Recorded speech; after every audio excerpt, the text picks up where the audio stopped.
Поменяли полы, покрасили стены, закупили новую мебель. Эжвинская библиотека «Алый парус» засияла яркими красками. Здесь провели масштабную реконструкцию. Отремонтировали старое, да и новое добавить не забыли. Помимо обновленного читального зала появилась и игровая зона. Мини-аэрохоккей, 3D-ручка и многое другое. Приучают с детства и к культуре Коми-края. Теперь тут можно в прямом смысле по кусочкам собрать республику. Заодно и познакомиться с традиционным календарем. Для того, чтобы он был разнообразным, этот интеллектуальный досуг, надо какие-то современные интерактивные фишки придумывать. Вот для этого и была задумана концепция модернизации этой библиотеки. Начали работу и в библиотеке имени Куратова. К юбилею учреждения хотят провести модернизацию. Уже сейчас прямо с порога бросается в глаза новое оформление холла, пусть пока что и не до конца завершенное. Полный проект внутреннего обустройства только на стадии разработки. Так как он библиотека «Центр Эжвы», и здесь будет по концепции такой центр, где встречается и молодежь, и старшее поколение. И они делятся и передают свой опыт.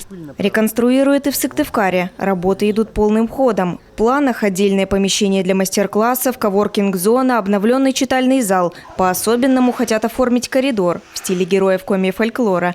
Интересно и полезно как для детей, так и для взрослых. Здесь же будет игровая площадка, оснащенная просто современной техникой для молодежи, для взрослых, для детей. То есть тут будут такие интерактивные программы проводиться.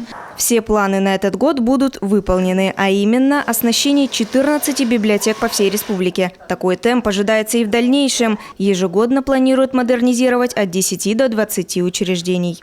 Все запланированные будут выполнены. Мы даже немножко пошли в рост. Сейчас во всех имеющихся и строящихся социокультурных центрах тоже будут открыты модельные библиотеки. Это наше было условие при строительстве. Поэтому все, что было запланировано, все будет исполнено. Реформировать планируют и библиотечную систему. К примеру, получить возможность вернуть книгу в любое учреждение, независимо от того, где ее брал. Однако не только это. Возможно, что уже в ближайшем будущем вместо читательского билета можно будет воспользоваться банковской картой. Оборудование то, которое есть на сегодняшний день в Национальной библиотеке, с такого рода картами уже позволяет работать. Сейчас нужно решить ряд технических вопросов, протестировать. Обновляют и помещение библиотеки в селе Зеленец. Реконструируют и местный дом культуры, в котором она находится. К примеру, уже закупили новые сиденья в концертный зал. Здесь же поменяли полы. Есть планы и на будущее. Министр культуры, посмотрев наш зал, сказал, что надо сделать косметический ремонт стен. Потолки у нас хорошие. Вот он нам пообещал еще световое оборудование поменять. Мы чему очень-очень рады.